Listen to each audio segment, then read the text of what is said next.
ॐ श्री परमात्मने नमः।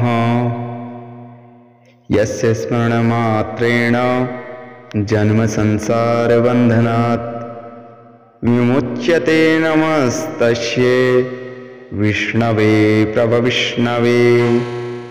नमः समस्तभूतानामादिभूताय भूभृते अनेकरूपरूपाय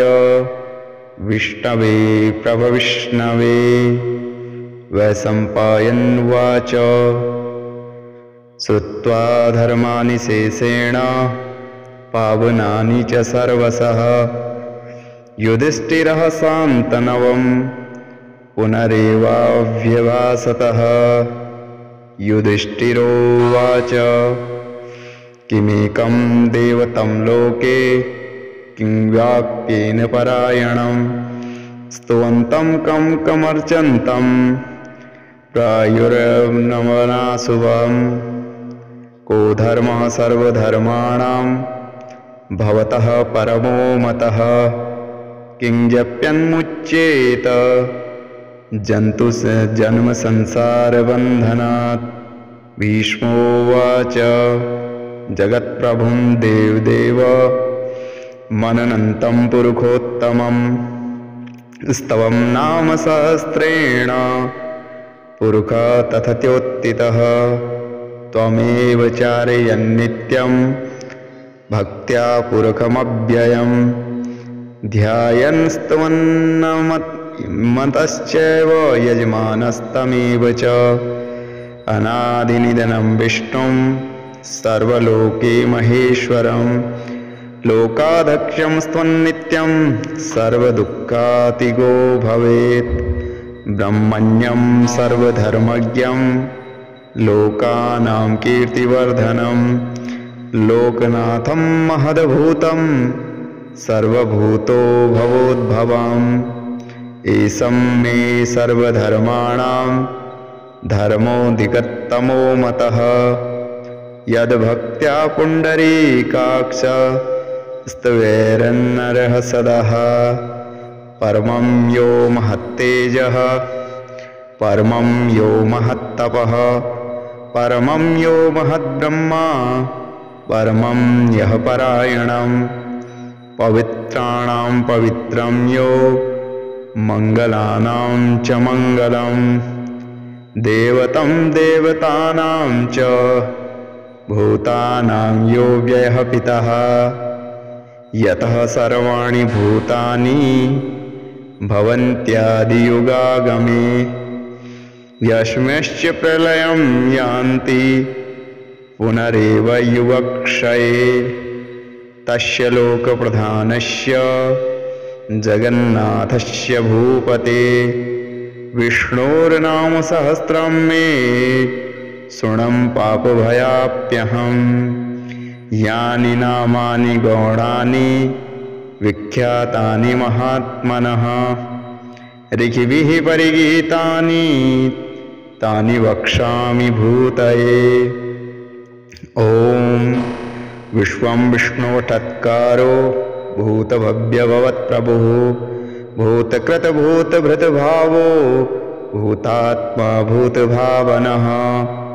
भूतात्मा परमात्मा च मुक्तानां परमा गतिः।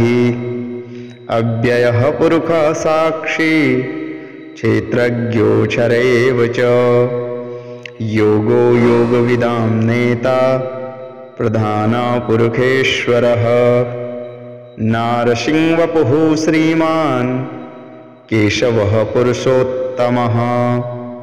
सर्वः सर्वः शिवः साणुर्भूतार्धिनिरव्ययः सम्भवो भावनो भर्ता प्रभवः प्रभुरीश्वरः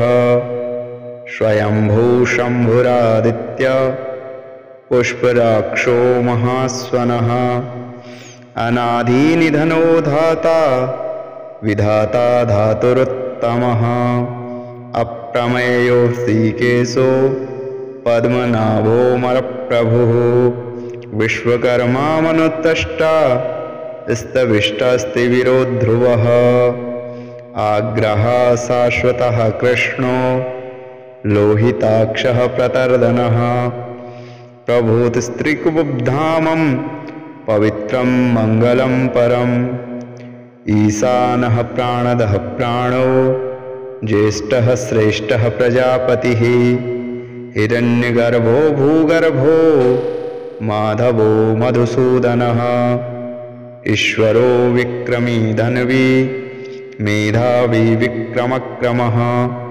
अनुत्तमो दुरादर्शः कृतज्ञः कृतिरात्मवान् सुरेशः शरणः शर्मा विश्वरेता प्रजाभवः अह संवत्सरो व्यालः प्रत्ययः सर्वदर्शनः अजः सर्वेश्वरः सिद्धि सर्वादुरुच्यतः वृखाकपरिमेयात्मा सर्वयोगविनिः स्मृतः वसूरसुमनः सत्यः सम्मात्मा संमितः समः अमोघः पुण्डरीकाक्षो वृषकर्मा वृषाकृतिः रुद्रो बहुशिरः बभ्रुर्विश्वयोनिशुचिस्रवाः अमृतः शाश्वतः स्थाणुर्वरारोहो महातपः सर्वगः सर्वविशुद्धानो विक्षसेनो जनार्दनः वेदो वेदविदाङ्गो वेदाङ्गो वेदविदकविः लोकाध्यक्षः सुराध्यक्षो धर्माध्यक्षः कृताकृतः चतुरात्मा चतुर्व्यूह चतुर्दुष्टः चतुर्भुजः भ्राजरणभोजनं भोक्ता सह जिष्णु गदाधिजः अनघो विजयो जेता विश्वयोनि पुनर्वसुः उपेन्द्रो वामनः प्रांशुर्मोघः शुचिर्जितः अतीन्द्रियः संग्रहो सर्गो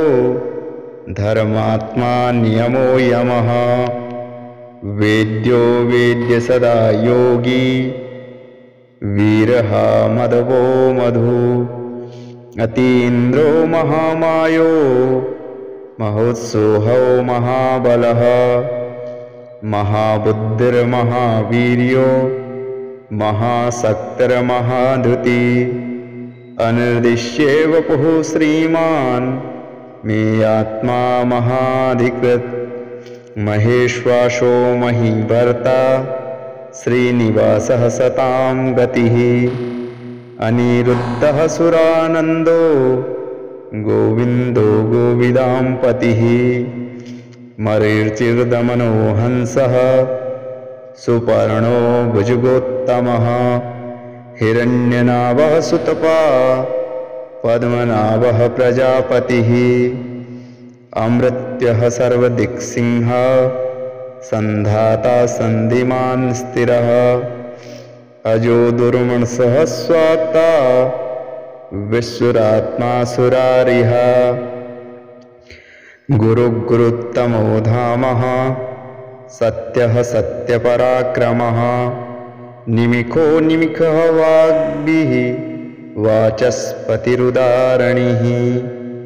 अग्रणीमाग्रणी श्रीमान् नान्यो नेता समीरणा सहस्रमूर्धा विश्वात्मा सहस्राक्षः सहस्रपात्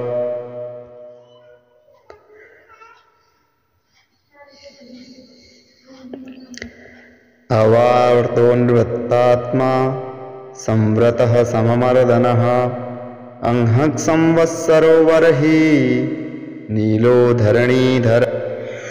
सुप्रसादः प्रसन्नात्मा विश्वधग् विश्वभुक् विभु सत्कृतः सत्कृतः साधुर्जिष्णो नारायणो नरः असंख्येयो प्रियेयात्मा विशिष्टः सृष्टिकिच्छिषिः सिद्ध्यर्थः सिद्धसंकल्पः सिद्धिदः सिद्धिसाधनः वृखाहि वृखहो विष्णु वृकपर्वा वृकोदरः वर्धनो वर्धमानश्च विविक्तः श्रुतिसागरः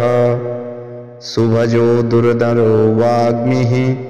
महेन्द्रो वसुदो वसुः नेकरूपो वहद्रूपं शिपिवृष्टः ओजस्तेजो द्युतिधरः प्रकाशात्मा प्रतापनः हृद्यष्ट्राक्षरो मन्त्रः चन्द्रशुभ्राकरद्युतिः अमृता सद्भवो भानुः शशिबिन्दुः सुरेशरः औखदं जगतः सेतुः सत्यधर्मपराक्रमः भूतभव्यभवन्नाथः पवनः पावनो नलः कामः कामकृतकान्तः कामः कामप्रदप्रभुः युगार्धिकृतयुगावर्तो नेकमायो महासनः अदृश्यो व्यक्तरूपश्च सहस्रजितनञ्जितः विशिष्टो विशिष्टशिष्टेशे शिखण्डी नखो ब्रखः क्रोधः क्रोधकृतकृता विष्णुमाही महीधरः अच्युतः प्रथितः प्राणः प्राणदो वासवानुजः अपानिधिर्निष्ठानः प्रमतः प्रतिष्ठितः स्कन्दः स्कन्धरो धर्यो वरदो वायुवाहन वासुदेवो बृहद्भानो रादिदेव पुरन्दरः अशोकस्तारणस्तारः सूरः सौरिजनेश्वरः अनुकूलः सतावर्तः पद्मी पद्मनिभीक्षणः पद्मनाभो विरिन्दाक्षः पद्यगर्भः शरीरभृत् महारुद्धो वृद्धात्मः महोक्षो गरुडध्वजः अतुलः शरभो भीमः समज्ञो हवीर्हरिः सर्वलक्षणलक्षण्यो लक्ष्मीवान् समितिञ्जयः विक्षरो रोहितो मार्गो हेतुर्दामोदरो हसः महीधरो महाभागो वेगवानमितासनः उद्भवः क्षोभणो देवः श्रीगर्भः परमेश्वरः करणं कारणं कर्ता विकर्ता गहनो गुहा व्यवसायो व्यवस्थानः स्थानः स्थानदो ध्रुवः परिद्धिः परमतस्पृष्ट पुष्टः सुवेक्षणः रामो विरामो विर्जो मार्गो नेयो नयो नयः वीरः शक्तिमतां श्रेष्ठो धर्मो धर्मविदुत्तमः वैकुण्ठः पुरुषः प्राणः प्राणदः प्रवणः प्रथुः हिरण्यगर्भशत्रुघ्नो व्याप्तो वायुरधोक्षज ऋतुः सुदर्शनः कालः परमेष्टि परिग्रह उग्रः संवत्सरो दक्षो विश्रामो विश्वदक्षिणः विस्तारः स्थावरस्ताणुः प्रमाणं बीजमव्ययम् अर्थोऽनर्थो महाकोशो महाभोगो महाधनः अनिर्विष्णुस्थितो विष्णु भूधर्मो महामखः नक्षत्रेम नक्षत्री क्षमा क्षमा समीहनः यज्ञ इज्यो महे यज्ञ क्रतुसत्रं सतां गतिः सर्वदर्शी विमुक्तात्मा सर्वज्ञो ज्ञानमुत्तमं सुरतः सुमुख सूक्षः सुघोषो सुखदा सुहत् मनोहरो जितक्रोधो वीरबाहुविदारणः स्वापनः स्वावपो व्यापी नेकात्मानेककर्मकृत् वत्सरो वत्सलो वत्सी रत्नगर्भो धनेश्वरः धर्मगुभधर्मकद्धर्मी सदसत्तक्षमक्षरं अविज्ञाता सहस्रांशु विधाता कृतलक्षणः गवस्तनेमिषस्त्वं सिंहो भूतमहेश्वरः आदिदेवो महादेवो देवेशो देवव्रतगुरुः उत्तरो गोपितरगोप्ता ज्ञानगम्यपुरातनः शरीरभूतभृद्भोक्ता कपीन्द्रो भूरिदक्षिणः सोमपो मृतपः सोमः पुरुजित्पुरुषोत्तमः विनयो जयः सत्यसन्धो दासर्षा सत्वतां पतिः जीवो विनियतां साक्षी मुकुन्दो मतविक्रमः अम्भो निधिर्नन्दात्मा महोदधियसोऽन्तकः अजो महारास्वभावो जित्तामित्रप्रमोदनः आनन्दो नन्दनो नन्दः सत्यधर्मातिविक्रमः महर्षि कपिलाचार्यः कृतज्ञो मेदनीपतिः त्रिपादक्षो महाशृङ्गकृतान्तकृत् महावराहो गोविन्दः सुशेषणः कनकान्दगिः गुह्यो गभीरो गहनो गुप्तश्चक्रगदाधरः वेद्यासाङ्गोजितः कृष्णो दृढसङ्कर्णयोच्युतः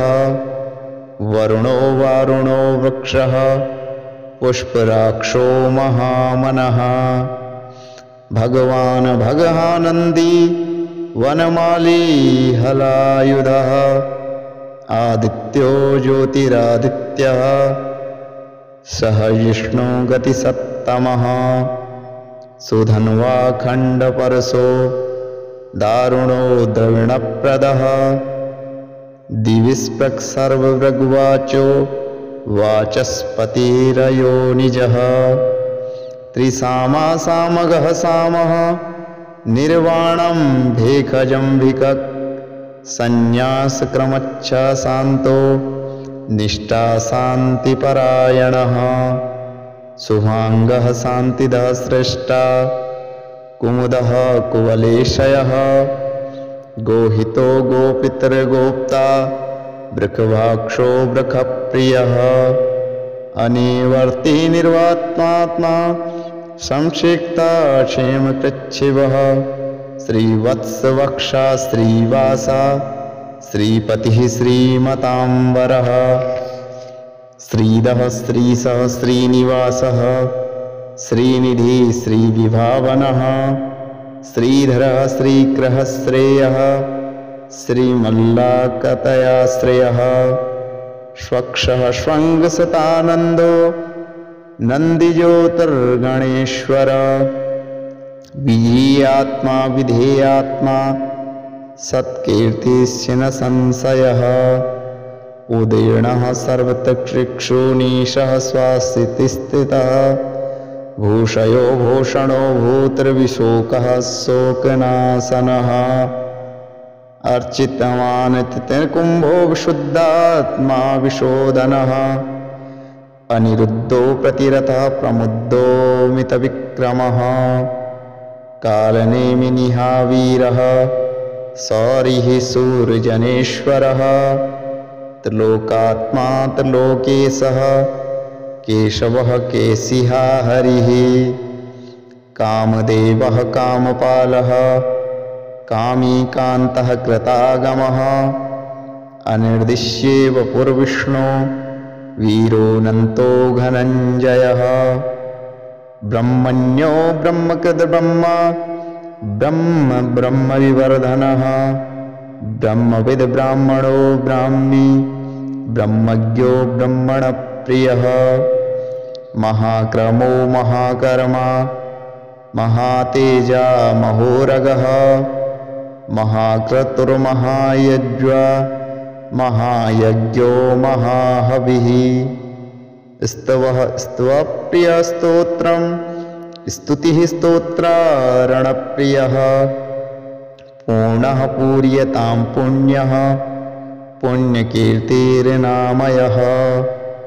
मनोजवस्थिरकरो वसुरेतो वसुप्रदः वसुप्रदो वासुदेवो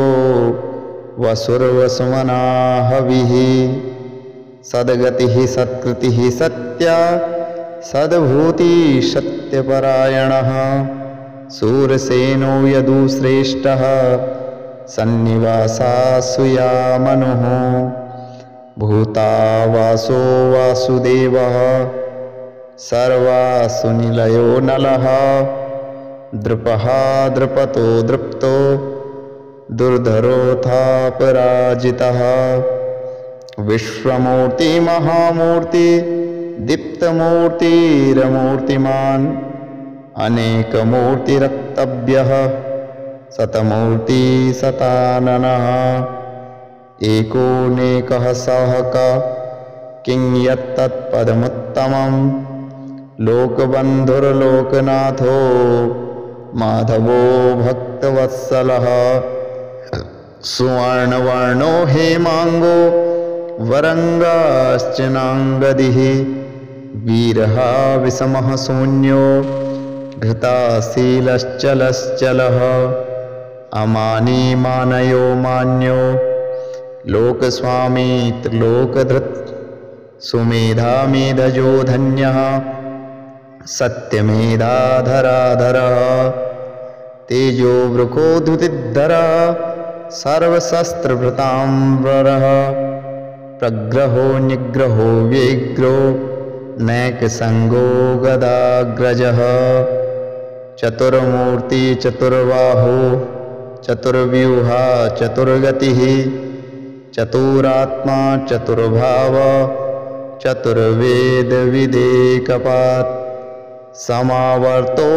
निवृत्तात्मा दुर्जयो दुरितक्रमः दुर्लभो दुर्गमो दुर्गो दुरावासो दुरारिः शुभांगो लोकसारंग स्तुनन्तुस्तु वर्धनः इंद्रकर्मा महाकर्मा कृतकर्मा कृतागमः उद्भवः सुन्दरो सुन्दो रत्ननाभः सुलोचनः अर्को वाजस्सनः शृङ्गी जयन्ती सर्वविजयी सुवर्णबिन्दुरभोक्षः सर्ववागीश्वेश्वरः महाहृदो महागर्तो महाभूतो महानिधिः कुमुन्दः कुन्दरः कुन्दः पर्जन्यः पावनो नीलः अमृतासोऽमृतवपुः सर्वज्ञः सर्वतोमुखः सुलभः सुव्रतः सिद्धः शत्रुजित्युत्तापनः न्योग्रोधोऽम्बरोस्थाणुरान्ध्रनिखूदनः सहस्रारी सप्तजिह्वः सप्तेधा सप्तवाहनः अमूर्तिर्नघोचिन्तो भयकृदभयनाशनः अणोर्बृहत्कृत्शूलो गुणभिन्नो गुणो महान् अधृतः स्वधृतः स्वाह्यः प्राङ्गवंशो वंशवर्धनः भारभृत्कथितो योगी योगीशं सर्वकामदः आश्रमः श्रवणं सामः सुपर्णो वायुवाहनः धनुर्धरो धनुर्वेदो दण्डो दम्यतां दमः अपराजितः सर्वसिंहो नियन्तां नियमो यमः सत्यवान् सात्विकः सत्यः सत्यधर्मपरायण अभिप्रायप्रियोऽर्हं प्रियकृत्कीर्तिवर्धनः विहाय स गतिर्ज्योतिः सुरुचित हृतभृक्प्रभुः रविर्विरोचनः सूर्य सवितां रविलोचनः अनन्तो हृद्भृग्भोक्ता सुखैदो नेकजोग्रजः अनिर्विष्णु सदामर्षि लोकधिष्ठान्महद्भुतः सनात्तमः कपिलः कपिरप्ययः स्वस्तिदः स्वस्तिकृत् स्वस्ति स्वस्तिभुक् स्वस्ति दक्षिणः अरौद्रः कुण्डलीचक्री विक्रमजिर्युक्तशासनः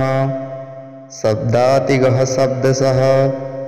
शिशिरः सर्वरीकरः अक्रूरः पेशलो दक्षो दक्षिणः क्षमिणाम्बरः विद्युत्तमो वीतभयः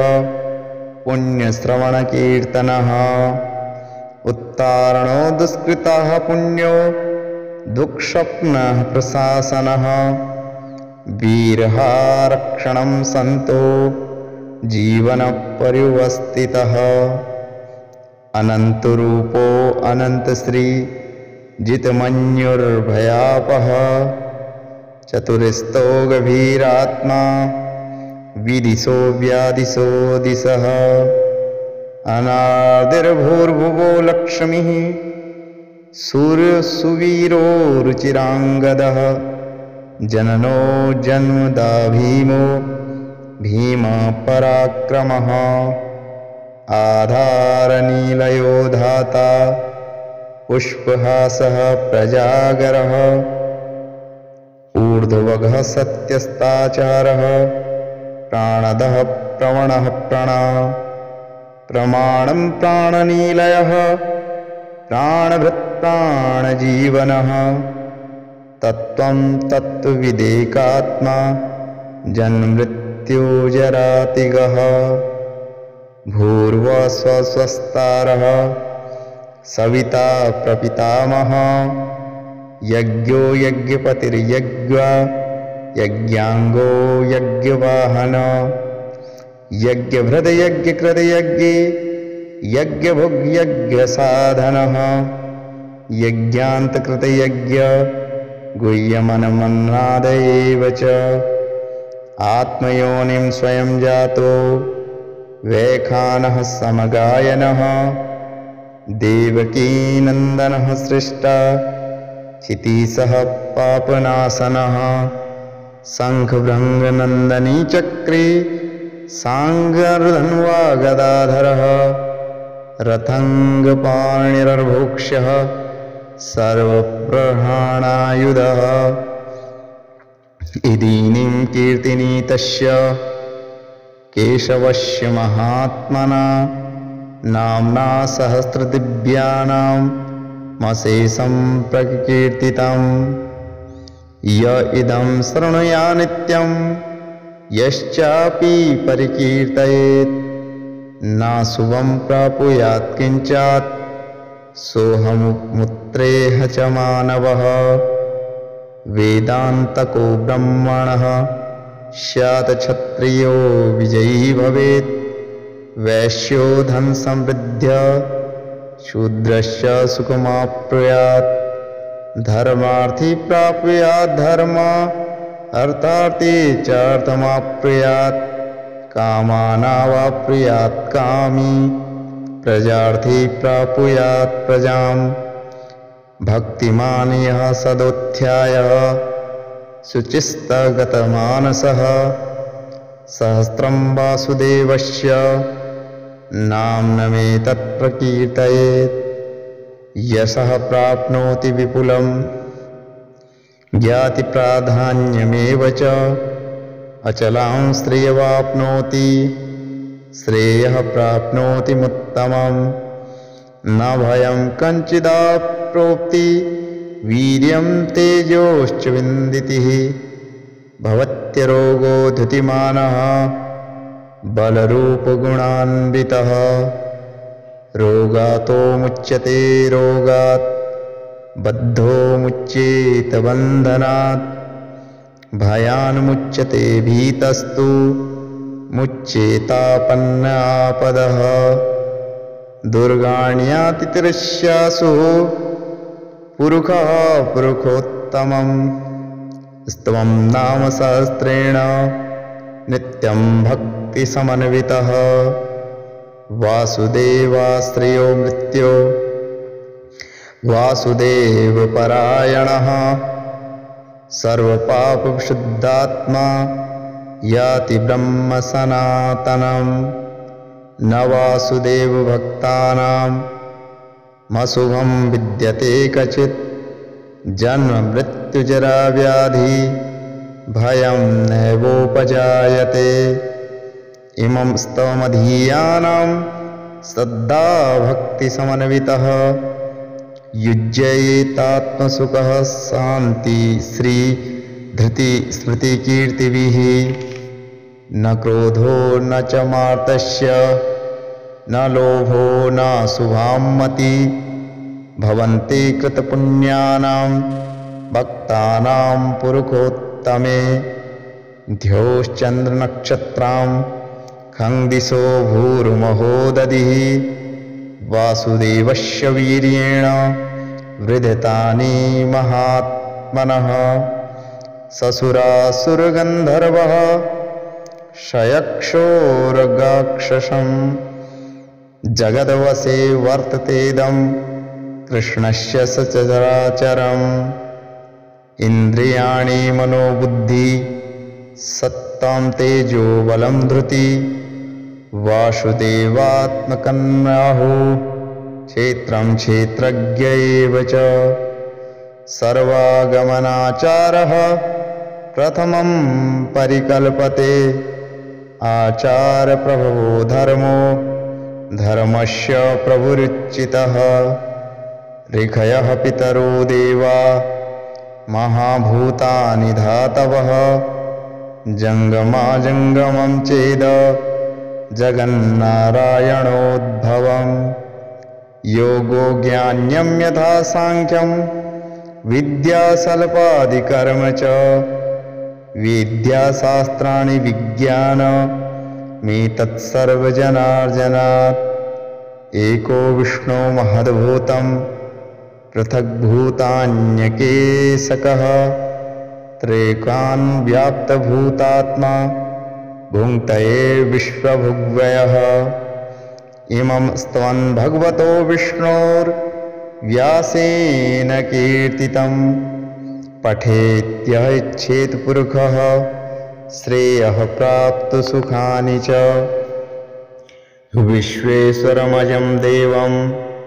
जगतः प्रभवाम्यहं भजन्ति ये पुष्पराक्षं न ते यान्ति पराभवम् न ते यान्ति पराभवम् ॐ तत्सदिति श्रीमहाभारते शतसाहस्रयां संहितायां वैयासिक्यामानुशाकिने पर्वणि भीमयुधिष्ठिरसंवादे श्रीविष्णो दिव्यसहस्रनामस्तोत्रम्।